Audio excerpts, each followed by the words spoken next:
like, I was like, I shouldn't push it. Like, I had this really good experience with Tinder. I'm never going to go on a date again because I had this good one.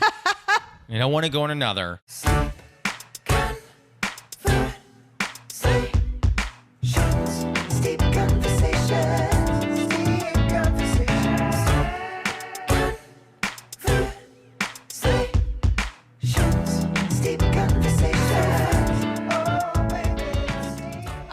I hate that when someone tells you how sad your thing is. I know. Like, because I'll want to laugh about it. Yeah. I guess that's how we like deal with things. I don't 100%. know. And then so like when I'm like, isn't that funny? They're like, no, actually, it's that's not okay. No, you that just made us happened to all you, sad. and you're like, okay, don't make me a victim. Yeah, oh my God. Don't make me be a victim. Is That's there humiliating. a word for that? Someone who's gotten out of that experience who's now being re-victimized in a retelling. Yeah. Don't force victimhood on me. Don't victim rape me. Don't. Yeah. What is the word? What's the phrase? Yeah, don't over extra victim, 2-time victim me. I don't have the right phrase here. I don't know, but I don't like it. I remember telling a story that I thought was funny about how my dad, when I was a kid, I built a snowman and I was really excited about it. I built it with my cousin. And my dad thought it would be funny to take a baseball bat and knock the head off. And I cried. I have so many feelings on that, but go ahead. And he thought it was so funny because my dad, like, he would do things to like tease me that would make me cry because I was a very sensitive kid. And he thought it was funny how sensitive I was. And he was like, you need thicker skin. So he would just do shit like that to like make me cry and then laugh at it. And I was telling that story and I was like laughing and I was like, isn't that funny? Yeah. And I was dating someone. He was like, no, that's not funny at all. A dad should never just like hit a kid's snowman head off. And I'm like, it is kind of funny. I love that he's like laying the groundwork where he's like, everyone knows that a dad shouldn't hit a snowman's head, like, as if that's like a thing that we should all know. Like we all learn. It's in a parenting handbook. Yeah, you learn at age 7. Don't take a baseball bat to your kid's snowman. That is, but wait a minute. So hold on. The most confusing part of that story for me is I think we were just talking about, oh, you were from Orange County. Where's the snowman? Well, we went up from? to the mountains. Okay, we went up to Big Bear. Well, actually, okay. Before, because I do want to ask about that. Before we do that, I do want to introduce the tea to our listeners. Yes. So, okay. So this is Spices and Teas. This is Hazelnut Vanilla Black Tea. I love it. I think it's super good. I will warn everybody. So Nicole and I are recording, for those watching, in the evening, and it's black tea, but I'm letting it rip because according to you, caffeine almost completely doesn't affect you. It doesn't. And I wish it did. So, because I'm so tired all the time. I know, me too. Well, anyway, for those sleeping at home, that's what it is. Spices and Teas, vanilla hazelnut. And we did it at 200 for 3 minutes. You can kind of, I would say maybe don't oversteep this one. You'll get a lot more caffeine and it'll get a little bitter. But yeah, that's where we do it. This is so good. I love tea. I love it. Are you serious? I already love you now. It warms my heart. Are you a big tea drinker? You know, I am, especially now because I recently quit alcohol. Mazel tov. And like a glass of wine used to be like my wind down kind of thing. Totally. And then I needed something to like replace that because it was just a ritual. And so I started making myself tea and like it just, it's wonderful. I don't know how, like you've got like loose leaf shit and all that. I haven't learned how to do that yet. Okay. I do tea bags. Which is fine. All day. Which is fine. After this pod, we can talk a little about that. And I will tell you, I think we now have 3 guests maybe who regularly text me for tea recommendations. So I'm more than happy to be that person for you. My favorite thing ever was we just had, I don't know when this is going to come out, but we just had Lisa Curry on, who liked her tea so much that the next day she texted me asking me what the tea was because she wanted to order it. I'm probably going to do that also. I like that. Which you can, and I would love that, and I will give you other recommendations We're about too. all those tea because they all smelled good. I'll send you all the recs. And listen, if you're really lucky, I don't know when your birthday is, but maybe I'll like get you a small bag. Former guests, we really care. But wait, I want to get back to really fast. So you were saying you were from Orange County, you didn't necessarily love growing up there. As someone who's as talented of a stand-up as you are, what made you choose to stay in like LA versus go to like a New York if you were from here and kind of wanted a new vibe? Because I love my mom. I really could not. You're gonna make me cry. Truly the answer is I don't think I could ever be too far away from my mom. I kind of love that. Yeah. Is she still in OC or is she up here? She's an OC. God, I wish I wish she could be up here, but. Is she one of those moms, and I say this as someone who has this kind of mom, where you're like, hey, like, what if you move to LA? And she's like, ugh. Yeah, no, she hates it. She hates driving in LA. She hates all of it. She hates everything about it. But I go down there pretty often to hang out with her. Are we talking like once every couple weeks, once a week? It depends. I try to once every couple weeks, yeah. Here's a weird question, and you're going to think this is really stupid. Has she seen you do stand-up? Yeah. My mom's never seen me do stand-up. Wow. Well, I mean, that's understandable. My mom's actually seen me do stand-up quite a bit. And she likes it. I think it's hard for her sometimes hearing the things that come out of my mouth.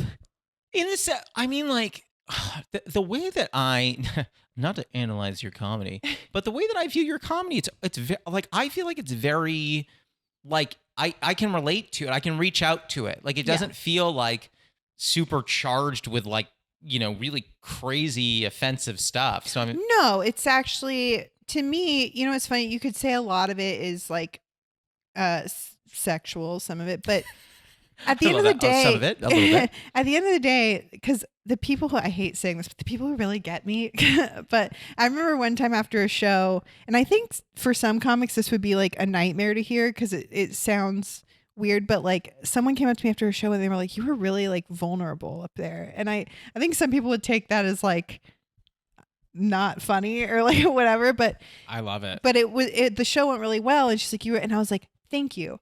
I am vulnerable. I'm not just sitting up here telling sex stories. It's mostly, it relates to like heartbreak and getting over heartbreak and getting out there for the first time. Yeah. And like things like that, or being self-conscious or whatever it is. I try to be really relatable. Or I don't try to. I just am because I'm.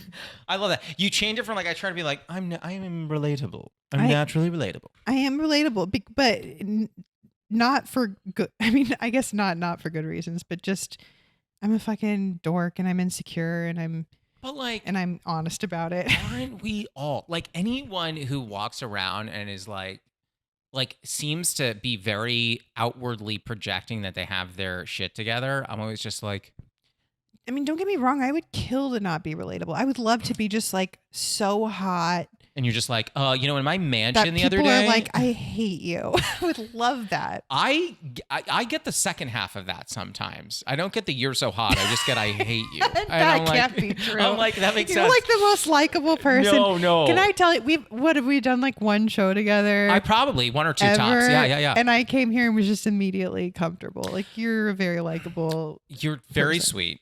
I feel like, though, if anyone hates you, they're a bad person.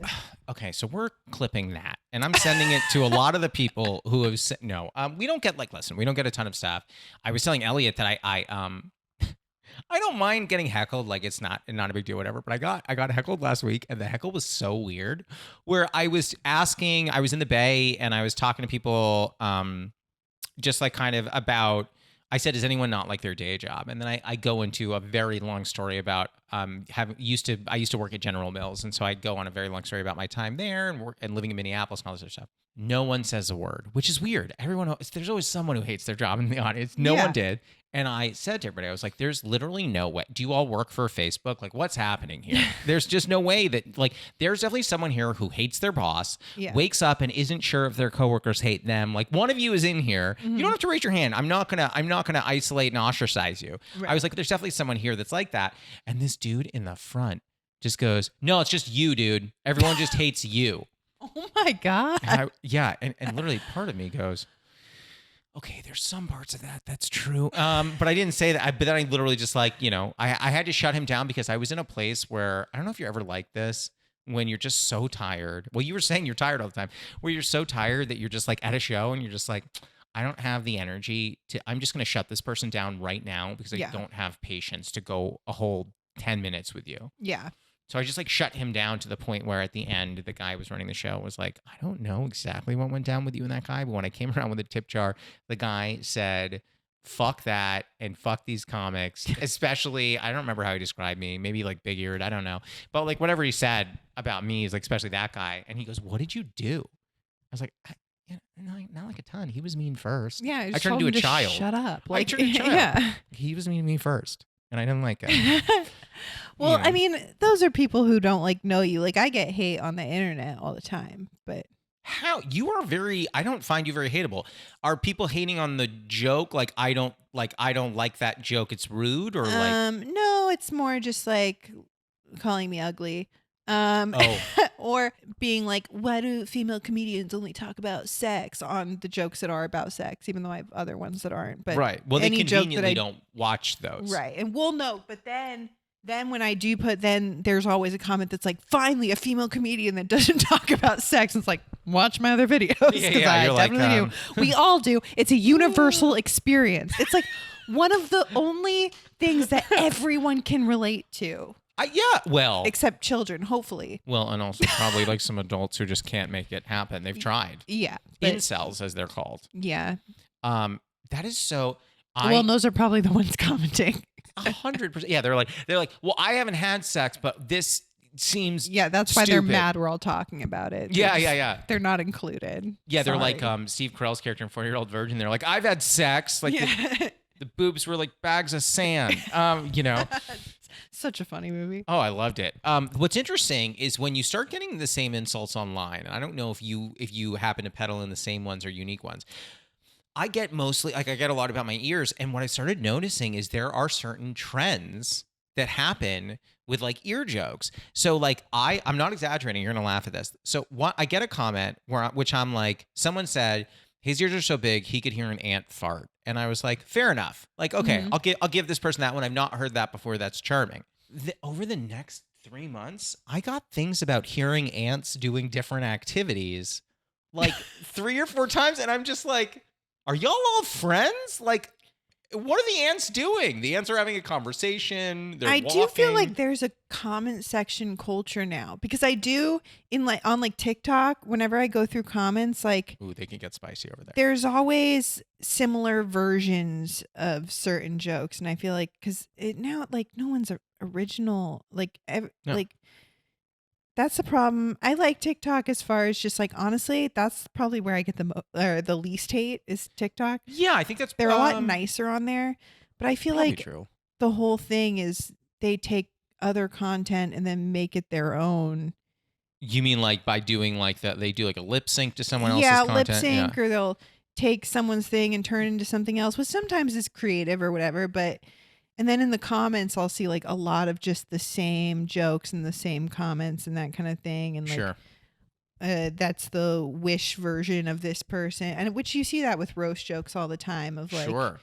There's like trends and then people just take it and do the same hacky shit over and over again. By the way, we're definitely going to touch on that because as someone who, on my end, who I feel like I say this as a compliment, I find you to be so friendly and nice and approachable, but if it were in a roast, I'd be terrified of you. And I'm sorry, I'm just being honest. Like I would be scared of you, and rightfully so, I think. I've been told that by people who don't know me. They're like, didn't know me. They're like, I was really intimidated by you, and I forget that I roast or used. I don't do it as much anymore. Yeah. But I forget that I did, and so I'm always like, why? I'm like the least intimidating person. Like for me, I'm like scared of everybody, and I'm like, you could tear someone up there, which is concerning. But I forget that I can. Right. So I don't do that. Yeah. Like it's so funny. Because even when I deal with hecklers,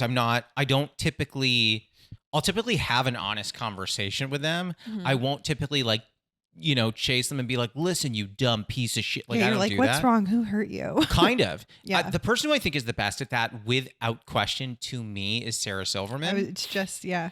The way that she does that. Amazing. Yeah. I mean, well, she's also like, that's looking at someone who is just like got a skill that I could do this for 30 years and probably get nowhere near that. She is probably the person that I look up to the most, just as far as how she carries herself, like as a person and in her career and all of that. Like, I just would like to emulate that as much as possible. She is so talented. I remember seeing I wish I remembered the name because I would love to tell our listeners to go watch it. There is a dramatic film that Sarah Silverman is in where she plays a mom who's like depressed. Is it? I think there's the word smile is in it.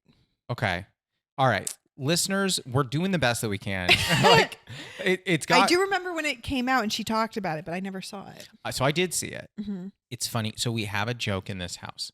Me and my fiance, not Elliot, but he's here a lot. The phrase that we use is, it's never the nudity you want. And by that, I mean, when you are watching a movie, a television show, whatever, if it has a warning nudity, 99 times out of 100, it's either an older individual, a gross out gag, and you're going to think this is crazy, but once you hear this, you're going to start noticing it more often.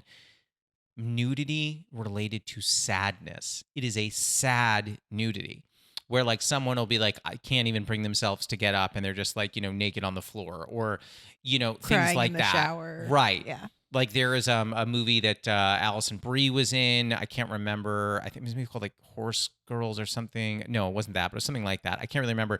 And she has nudity in there where she's just lost and confused and doesn't know where she is. Mm. And so we always talk about it's never the nudity you want, and it makes it more artistic. Yeah. But I remember in that Sarah Silverman movie, your heart is breaking the entire time, and then there's a nude scene somewhere in there. I can't fully remember it, but I just remember almost crying because you're just I'm getting emotional when I think about it, but it was just like she was just really going through it and like was so depressed.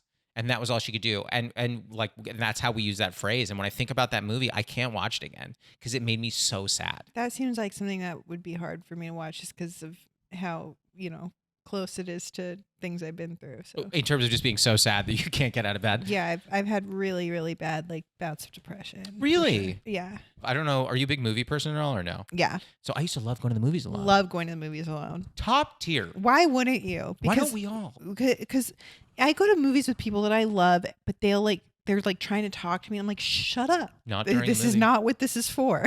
And I don't see the point in going with someone else just to sit next to each other in the dark. No, go alone. Yeah. What is the You don't have to share your popcorn. Well, I wouldn't anyway. Yeah. I don't know who you think you are. I think you're great. If you reached in, I would do a little bit of this. Get out of my stuff. What's I just gonna say? I love going to movies alone. The thing that I think is weird, if someone were on an early date, okay, so not I don't think anyone would go a movie on a first date, but second or third date. If someone's yeah, let's go to a movie, I'm like, why? Yeah. Why would you do that? You're not going to talk to this person. Now you're just sitting in the dark. If you want to know if you can comfortably sit in the dark next to someone for 2 hours, I suppose there's value. Yeah. That's what a bad date to me. Yeah. But I also, and this is a hot take Lanzet. This is a hot take. I also don't think that going to a bar for your first date is a good date either.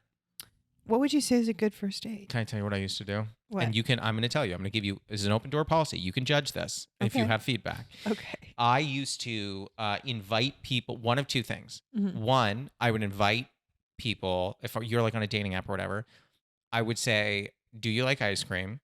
If so, I would meet them this is so specific for anyone who lives in LA. Everyone else is going to be like, I don't know what that is.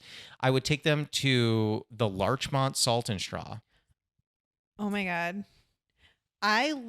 First of all, just love Larchmont Village in general. It's the greatest. It used to be my sad walking around place. If I was sad, I would just go there and walk around by myself, get Noah's bagels. I love it. Yeah. And I've been to the Larchmont Salt and Straw. Absolutely. Okay. Yeah. I'd be so into that if someone was like, meet me at the Larchmont. I'd be like, fuck yeah. So what I would do is I would meet them there. We'd get ice cream, and then depending on how much time they had, I would say if you want, let's just go for a walk. And we would walk around all the big houses and because for me, number one, it got our blood moving, so you're not just sitting there bored out of your brain. Number two, I'm a diehard Salt and Straw fan, so I'm getting that ice cream, trying the monthlies, seeing what the story is. Yeah. And also it's hard to explain exactly what I'm thinking here, but it's you can learn a lot about someone when you get to see how their imagination works. So when we'd walk around the houses, I would like one of my favorite things to do would be like, oh, that? Well, see, now if that were my house, I would do this, and just be silly about it. Like there's one house in Larchmont that for some godforsaken reason is a huge flagpole in the yard. Mm-hmm. I have no idea why. It makes no sense. Yeah. So I'm just like, yeah, if I had this house, number one, let's go over that flagpole. And I was like, number two, bouncy castle right in the front. Yeah. And then you would hear how like these dates or whatever would relate to that or be like, why would you have a bouncy castle? Yeah. And I'm like, okay, we're not going to work. Yeah.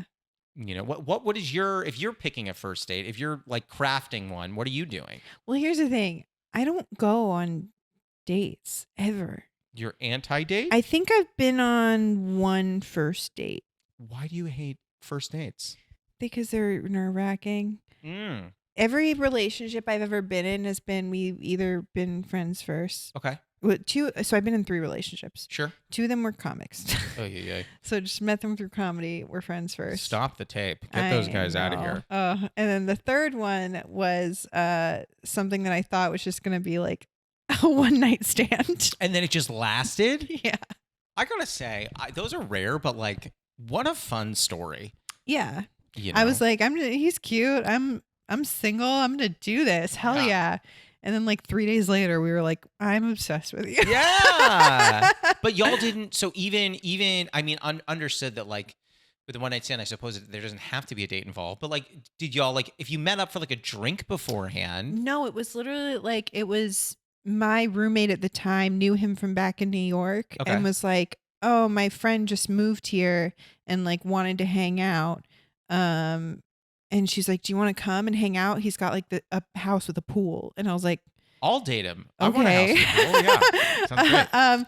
So we just went over to his house with a pool and we were just hanging out.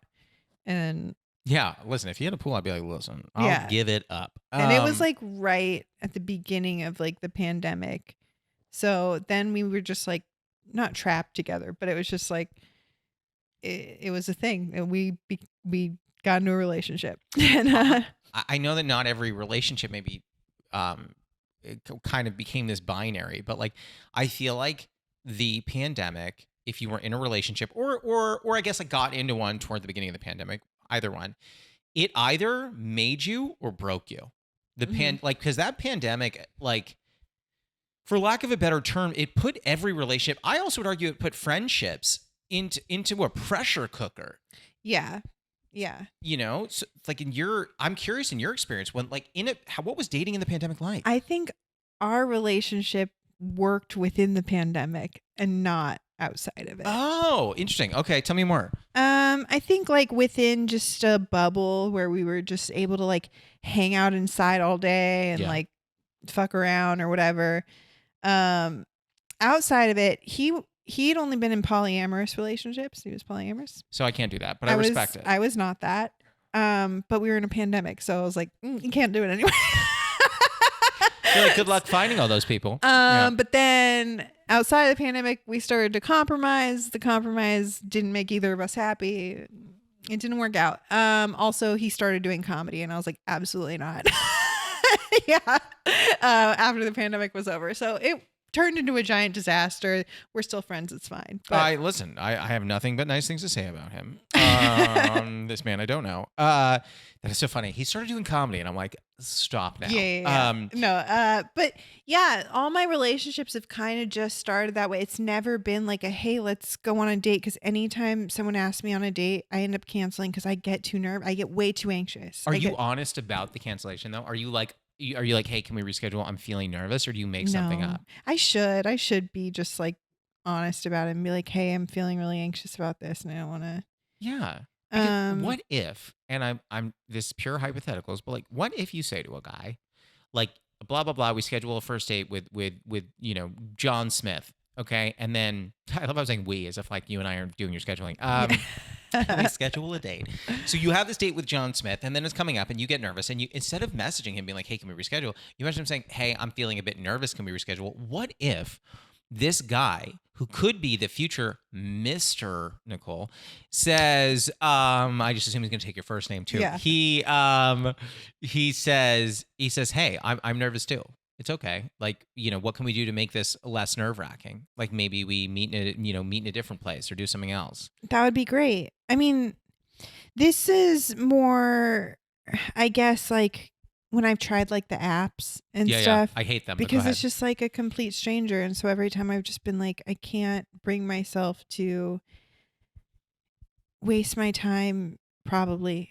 Oh, it's a time thing. It's that and just being anxious, especially now. So actually, I told you, I just hung out with a guy right before this. Sure. And I guess you could kind of call that a date. We walked down like Venice Beach and whatever. I think that's a date. Nothing like physical happened, but like sure.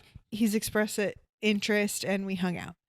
And I did. Nicole, I think that might have been. I did express to someone else who knows him that I was anxious about like hanging out with anyone, really, any guy. Sure. Right now, because I got out of my relationship like a year ago. Haven't dated anyone since. Haven't been physical with anyone in quite a while. Now I'm sober, so I'm like terrified. I don't think I've ever had sex with someone for the first time sober, except for when I lost my virginity. Having sex for the first time, sober or unsober, with somebody, scary. Yeah, I don't like, so vulnerable. Yeah, anyone who's just like, I'm not scared. Yeah, you are. Yeah, you're a little bit terrified. You can have a rock body, and when you take your clothes off, there's nowhere to hide anymore. Yeah, it's absolutely terrifying. So I expressed this to someone who knew the guy that was wanting to hang out with me, and so I think he told him, and the guy was like, "Hey, like, I just want to get to know you, even if it's just friends. Like, we can just hang out, like, whatever." And that did put me at ease. And that did, like, when you asked me to come do this podcast, I was like, oh, he lives close by. Maybe I'll just go hang out. I'm so glad.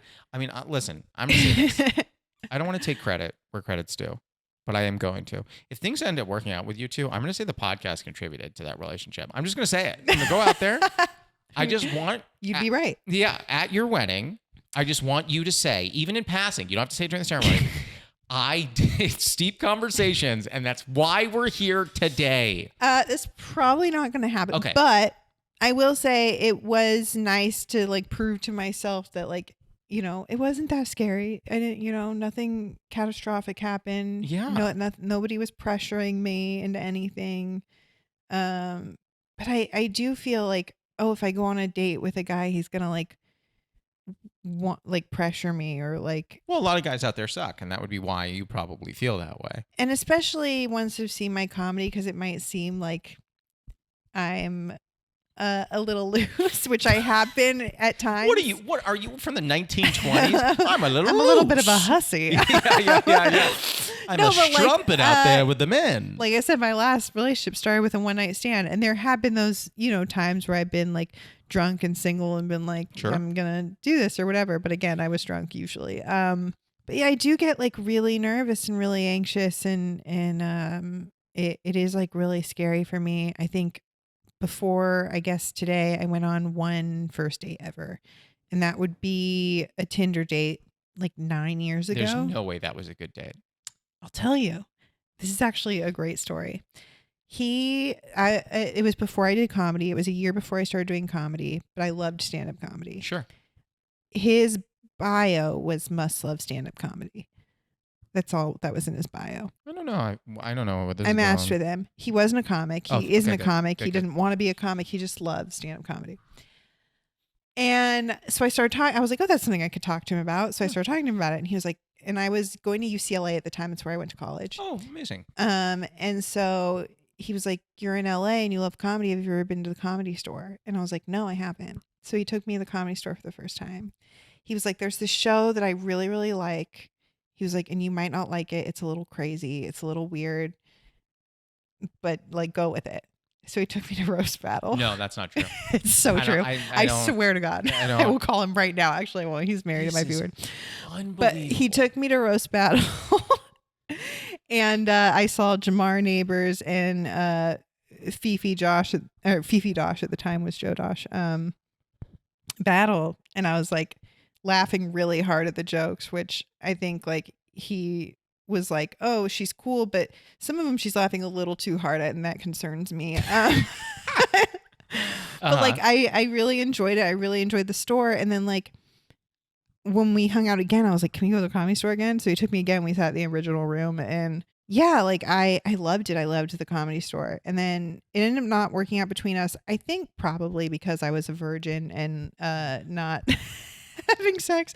And That's how it always ends. He's like, I "Oh, think you're a virgin. I'm out." he didn't say that, but Why do I keep making people sound like 1920s? Also, I did the voice again. I don't know why. it's a fun voice. It is fun. Yeah, yeah. Anyway, sorry. Go ahead. But like, yeah, like it didn't end up working out. But then like later on, when I started doing comedy, he like came out to a couple of my shows. Were you still dating at that point or no? No, we only went on like a few dates. But he was like, nice enough to come. I think I like this guy. He would come to my shows, and then later on, I think I set him up with because he actually did sound for like Sirius Radio and stuff like that. Really cool, yeah. And so I set him up with like a few people to help them with their podcasts and sound and stuff. He just helped with the sound for Pauly Shore's one man show. Oh, that small person nobody knows, Pauly Shore. I think he's doing. Yeah, this guy seems to be doing well. Yeah. So I started like kind of hooking him up with because he loved comedy and he was a sound guy, and so like, you know, I'm not like responsible. He's doing stuff on his own. He actually works with a few store comedians like on his own. He's friends with like Mark Ellis and stuff. Like we've kind of stayed in the same world. That's kind of cool. And remained friends. And he's like married now. And the guy who like films my stuff, I introduced them, and he has had him help with the sound with my stuff.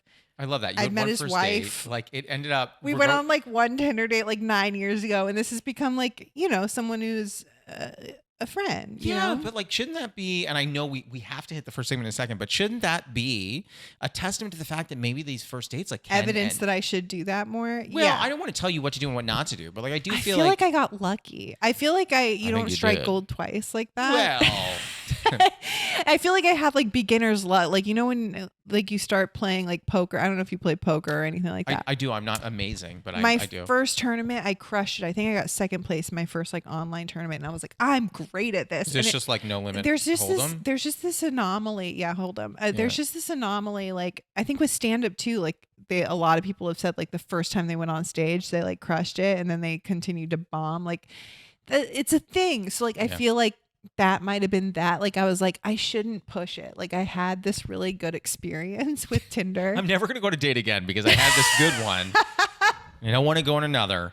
It was like this beautiful experience where he actually introduced me to the place that I now work, and roast battle is the thing that kind of made my career. Yeah, I'm getting him into the taping for Alec Baldwin, like with his now wife, and because I wrote for it. And wait a minute, the one that already happened you're talking about, or is there another one? No, the one that I wrote for the Comedy Central roast of Alec Baldwin, and I got him into the taping, and I was like, this is so cool that this guy took me to roast battle for the first time, and now I get to like get him into this. So it's such a like cool story. So yeah, I'm never going on a first date ever again. Okay, I'm not done diving into that. I do want to hit our first segment. Are you ready for the first segment? Let's do it. Okay, it is called the Newly Friend Game. It's like the Newlywed Game, but we're friends. Yes. I'm going to ask you a question. You are going to write down your answer. Don't say it to me out loud, but you're going to write down your answer. I'm going to write down what I think it is. Okay. And then we'll flip our boards and see if it's right, and then we'll do the same question for me. Okay. I had so many questions running through my head as we were talking that I think are great, but I know that you are known for roasts, so we'll stick with that. Again, as I said, I am scared of you in that regard. My question for you, and don't answer, write it down, is what is your favorite Comedy Central roast? I haven't seen them all. So what I'm thinking of the first one I ever saw, just because that one sticks in my head the most. Got it. I respect that. Okay, well now can I change my answer? I'm going to change it. No. Okay, fine. You already wrote it. Nope. All right. I'm putting it back. Because you probably wrote the one that I worked on, right? I did. Yeah. I mean, here's the thing. I'm going to put down, I'm not going to get any points for this. No. Yeah, you can. Change your answer. Okay. Is it okay? I feel like it's kind of cheating, but like I'm going to change it. Yeah. I'll tell you, because this was my initial thought with you.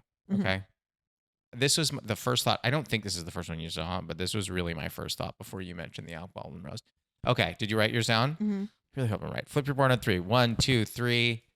Oh, okay. Nicole wrote Charlie Sheen. I wrote Bob Saget. Bob Saget's a good one. I got to tell you, this is really weirdly specific. Norm Macdonald's roast on the Bob Saget roast. So funny. I'll never forget it for the rest of my life. So funny. I actually just watched that like recently. Really? Yeah. For some reason, like I was talking about it with a friend of mine. And Norms or the whole thing? No, just specifically Norms. It was so good. Because we were talking about like just people who kind of make it their own. Andy Samberg did like a similar thing. Okay, I can't say anything until we've done this question for me, and then I have so many thoughts on what you're saying. But I'm going to rush to mine so I can talk all about everything you're talking about. What is my favorite roast? Now, I think I may have tipped my hat a little bit, Yeah. but I don't even care because I'm really excited to talk about it. Did you already write it down? I did. Okay, flip your board on 3. 1, 2, 3. Oh no! Nicole wrote Bob Saget. I wrote James Franco because that's where Andy Samberg did that roast. Oh, okay. You started talking about Andy. Okay, so here's why I wrote James Franco. Not because, I mean, listen, I understand the complications of James Franco in general, and I'm leaving those Actually, aside. the James Franco roast was really good. That might be... Yeah, the Charlie Sheen was the first one I ever saw. It also, I feel like that set like really kind of started like Amy Schumer's. Was she not? Because it's hard to go back and watch these things to figure out how big this person might have. Like, it's hard to see it in a relative way because we see her as big now. She was big, but I mean, she was like, I think she had. Oh, and you can put the board down. We're done with the game. Did she? I don't even know if she had her Comedy Central show yet. She might have, but. She might have had a special though, no? Yeah, I think she might have had mostly sex stuff. That was her first special. But what really like jumped her was Howard Stern having her on, and then Judd Apatow hearing her on Howard Stern and being like, let's make a movie. I'm sorry. The way that all that happened was because Judd heard her on Stern? Yeah. It's funny. I don't remember the exact moment, but as far as she goes in particular, I just felt like one day I woke up, she was who she is, and she always was that to me. Like, I don't remember a time when Amy Schumer wasn't this household name. Now, obviously, you know, that isn't at all for me to imply. I don't think she's an overnight success doll. I know she put in a lot of work into all that. So that's not that implication. The implication is more, it's hard for me to remember a time when like... I think because I was kind of a fan of hers before she did blow up, like I have a little more of like a timeline maybe. Okay. Because I just remember before I was a stand-up, that's what I would do when I was sad. Like whatever I was sad about, I would look up, try to find a stand-up bit about it or whatever it was. And then I became obsessed with like female comedians. Sure. I remember seeing Eliza. I remember seeing like all of them. And I remember finding her special, mostly sex stuff. And I was like, this is so funny. But I don't think she was like super famous yet. Yeah. It's interesting. When you said the Charlie Sheen roast, I'm trying to remember who was the roast master on that? I can't remember. I was like a kid. Was I a kid when I saw that? I don't remember when it came out. I would really have to go back and look. It was at the right year. after all the stuff happened with him, which I also thought was great. Tiger Blood. Yeah, and when he was like winning all of that stuff. Was that like? I'm probably getting my years wrong, and I'm very open to that because it's been a long time. I want to say that was like 2012, 2013. Yeah. But I don't actually, which would have been 10 years ago, but I don't know. My memory on stuff is so bad, and that can make things so embarrassing for me sometimes when I'm like, I am such a big fan of this thing, and then they're talking about it and I'm like, yeah, I don't remember when that was. You're like, did that I love that movie. Wait, that's what happens in the end? No. What? I just remember the way it made me feel. Can I tell you something? I'm sorry. I know that's a joke, but like, isn't that what art should do? Isn't that what art should do? I don't care if you remember the plot of something, but if you remember how it made you feel, like that's a win. Yeah. Well, there's people who have like, have you seen this movie? And I'm like, yeah, a long time ago. I don't remember the movie, but I remember liking it. Yeah.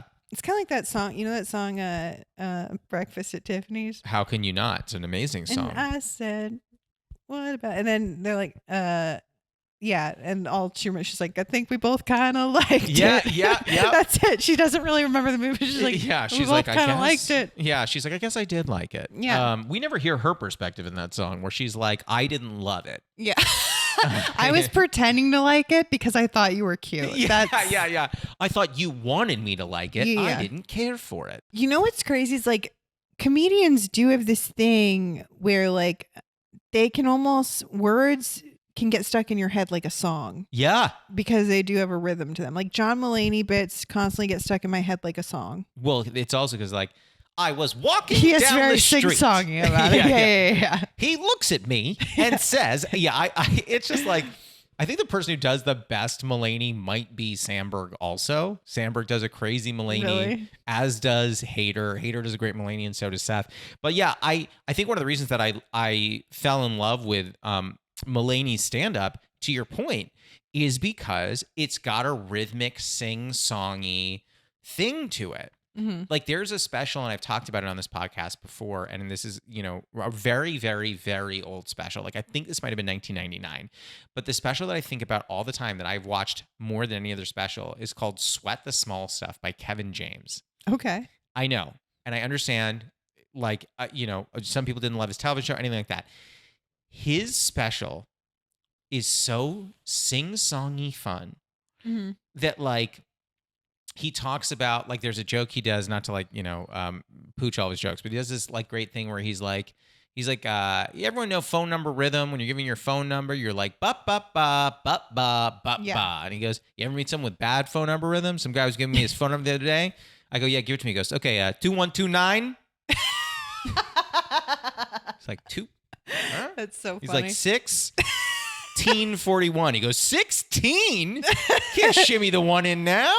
So like the thing that I love so much about that special is like it is very it's rhythm. I've never thought about that until you said that. It is. It's and then there's the comedian. So one of my favorite specials is the Pimp Chronicles, Cat Williams. Yeah, wow. I know what you're talking about. That is one of my favorite shocking. specials. Also, his bits get stuck in my head, but it's like getting a rap song stuck in your head. It's like I can't quote it or sing it out loud. Yeah. Well, yeah, there's a lot of things you can't say in a Cat Williams special. Yeah. So it has to live there. It can't escape me. But sometimes Jamar Neighbors, because Jamar Neighbors also loves that special, and he'll just call me. I swear, it'll be like to where like I haven't seen him or talked to him in like a month, and he'll just call me out of nowhere and quote an entire Cat Williams bit word for word and then hang up. Honestly, I would love that call. There have been times where I've been so sad and I've gotten that call out of the blue. It's like an angel. It's like he knew. Yeah. And he just called me and did it. And it turned my entire day around. He's just like standing somewhere, like he's getting a cup of coffee, and he goes, he gets like a spidey sense. Nicole needs a Cat Williams bit. I'm going to deliver. And most of the time it is the entire Michael Jackson bit that he does at like the end of the special. Oh, and I'm trying to remember what that bit is. I think he was like one of the first people to really call out, like, because people, it was like a thing where people speculated, or it was like a thing going around, but people didn't, especially like people in the Black community didn't talk about it because like, oh, that's Michael Jackson, But Cat Williams just came out with it and was like, he's up here in little boys' booty holes. And jeez. It's like it's such a funny bit too. And Jamar will just call me and do the whole thing. Sometimes it makes me really happy. You got me in my head now where I'm just like, is all the stuff I like because it's all rhythmic and melodic? I mean, that's anything. I think that's anything with words.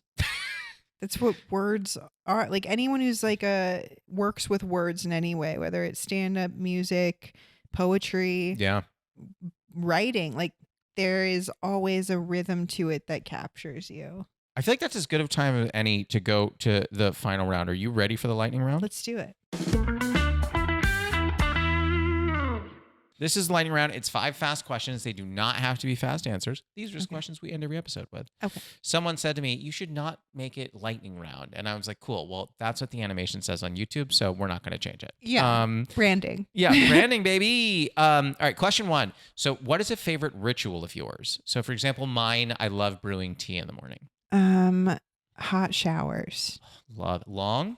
Yes. Yeah, at the end of the day, a lot of people are morning showers. Night shower. I'm a night shower. Interesting. Okay. And I've talked about in my last relationship, he was like, I think that's crazy. Like, cause he was like, for me, it's like a start my day kind of thing. Like sure. I get in the shower and it wakes me up and I'm like, no, I like a long hot shower and it feels like I'm washing the day off. I get that. And I think like it was because my mom, when I was younger, if I was like really sad and like crying and bawling and like whatever, that would be her thing. Like, go take a hot shower, come back. Sometimes she'd make me tea after my shower. I'm going to tell you, I'm a big fan of your mom right now. Yeah. And it would like, if you got tear snot running down your face, you go in and it just like washes away, and then you just feel refreshed coming out, and you can cry in the shower and nobody cares. And it just all washes down the drain. It's like it never happened. And you come out feeling refreshed and just relaxed. And also, like, if you take a long hot shower, it actually cools your inner body temperature. Because your body is trying to cool off. Ooh. And when you're going to sleep, that's what you want. You want like a cooler inner body temperature, which is why in the morning you want to take a cold shower so that it heats up your inner body temperature, because that wakes you up. I listen to a lot of Andrew Huberman. Let's just put it right here. Folks, this is Nicole's Science Hour, and I'm with it.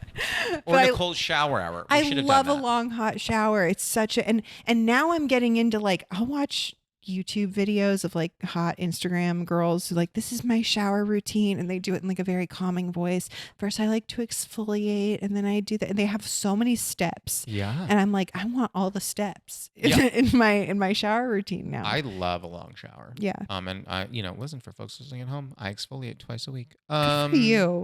I'm here for it. Yeah. Question 2. And what's funny is you've actually already answered this, but we'll do it anyway. Okay. What is a running bit you have with a friend or partner that makes you laugh? So like your Jamar Neighbors Cat Williams bit is phenomenal. Are there any other bits you have with a friend or partner that you really like? Oh my God, probably so many. I used to love doing Owen Wilson, wow, like the oh wow. Yeah, but wow. in bed. I thought that was hilarious. I love that you slipped that in there, but in bed. Yeah. That was I don't often do bits in bed, but that one was one I thought was pretty funny. Okay. Question 3. What is your most controversial take? Louis C.K. is still my favorite comedian. Can I tell you something? So I'm not agreeing or disagreeing with that. Can I just tell you that I think that is a decently well-held opinion of multiple people. I don't think I'm not disregarding the controversy of that, or controversial aspect of what you're saying. I hear that, but I do think that there are a lot of people that still maintain that. Yeah. And I mean, to get maybe more controversial, I think, what do you call it? Redemption, a path to redemption should be a thing in some, if not most cases. It's unfair to make a comment on society as a whole, but it is interesting that society, it feels like, is far more entertained, I will say, by a downfall, and far less entertained by a comeback. Yeah. And that isn't to say that those things don't happen, but I do think that it is interesting that it's almost like when you see a great movie, right? Everyone's like, "Oh, it was amazing," and then you see the sequel and you go, "Oh, that was fine." Yeah. And I feel like the downfall of people, and I'm not speaking about Louis C.K. specifically, but like the downfall of certain people, it's the first movie where everyone goes, "Oh, that was amazing." And if that person does find themselves on a path to redemption, it's the sequel where people go, yeah. Who cares? Yeah, I guess it is less entertaining. And I understand that there are a lot of like triggering personal things that people have gone through that can make it hard to forgive. But I just, aside from all of that, he was, when I was really depressed before college, or like in college before I started doing stand-up, he was the one that I watched constantly and brought a lot of joy into times that I was not joyful. Yeah. And, so there is a lot of good that he did for me, and I'm sure a lot of people. And it's hard when someone is like, yeah, I did this thing 10 years ago, 20 years ago. I'm really sorry. And people just don't want to hear an apology, or even acknowledge the fact that he's a good comedian, because he's a great comedian. Am I going to get shot? No. That is the least controversial take I think we've had so far. Really? Maybe not the least. All of this to say is like, sometimes I'm so afraid of being like a woman against women. Sure. And when I say this about Louis C.K., I feel like afraid that comes off as like, oh, I'm not being a good feminist or like a good woman. But searching myself, I'm not saying this to be different. I'm saying this because truly he got me through a lot of hard times. And I do think that we don't leave a lot of room for redemption, especially like with Twitter and stuff. It's like people don't want to hear it. People don't want to hear an apology. They just want to tear people down, women included. Like people want to, it sucks. It's much more entertaining for people to troll you than to say, hey, I really liked what you did. Because really liked what you did isn't going to get a response. Yeah. Trolling might. Absolutely. As I mentioned earlier, I've been told many a time that I can hear ants fart. So food for thought on that. Question 4. Love how I'm like, let's end on that one. Question 4. Have you ever experienced imposter syndrome? And if so, is there a particular moment that really sticks with you? Okay, so here's the thing about imposter syndrome. I think so, yeah. But if you have imposter syndrome, would you know that you had imposter syndrome? Because the thing with imposter syndrome is thinking that you don't belong somewhere when you do, or like thinking that but then it's like, what if I think, oh, I don't belong here, and you're but saying you're you right. actually don't belong here. So like, I don't know, do I, or am I just right? Yeah. Oh my God. That is definitely the most jaded response we've ever heard, which is just like, maybe I didn't belong there. Of course I've struggled with that. I mean, I got, like we talked about being in writers' rooms, I got my first one when I was 25. Incredible. And I was by far, I think by like 20 to 30 years, the youngest one in the room. And I was like, why am I here? Is it like because they just need a woman in the room? Is it because like if that were the case, then they could have just chosen millions of women. Yeah. Is it because this person like really just likes me as a person and wants to help me or whatever it is? Like, but also, what's wrong with that? I mean, I would like to get things off my talent. I mean, well, yeah, but that's still part of who you are. I guess I would rather, well, I don't know. Would I rather be, those people who are like so talented that they're like, yeah, he's a dick, but like we all put up with it because he's so talented. I would rather be a good hang. You'd rather be a good hang and less talented. And suck. Which, by the way, I believe is the lane I'm in. And I'm fine with it. I like it here. I think I would rather be that too. But sometimes I do worry, like, I don't know, that I don't belong somewhere. I think it would be impossible not to. Well, I think that's a motivating answer. Although I think there are a lot of people who are like, no, I deserve this. I'm like, good for them. Let me tell you something. We've had a couple of those people, and it no matter how much editing we do, it comes through. I'll leave it at that. Question 5, our final question. Typically, I ask people, what is your favorite tea or comfort? But you've now established that you drink tea. So what is your comfort. favorite? It used to be wine. Sure. Well, because you like tea, what is your favorite tea? I like any kind of like vanilla, chamomile, anything calming. Oh, I like that. Yeah. I remember my friend had this tea that was I think it was just called Calming Vanilla, and I've been trying to find it ever since, and I don't know where it is, but it made me really happy. Let me see. I mean, listen, if I come across in my tea travels, I'll text you. I literally think it was just called Calming Vanilla. How do you feel? That was the pod. You feel good? Yeah, I feel great. This is amazing. Thank you so much for coming. Me. Of course. That was Nicole Becannon. You can find her on TikTok, Instagram, and Twitter at Nicole Becannon. We'll be back next week, so until then, happy steeping. Oh, yeah. So you have 2 hilarious roommates. They're so fun. Right. So yeah, that house is probably bits on bits. We're constantly just riffing. Also, sometimes we're all also sad. So like, if you catch us all together out in the living room, it's a great time. But most of the time, we're like depressed in our rooms.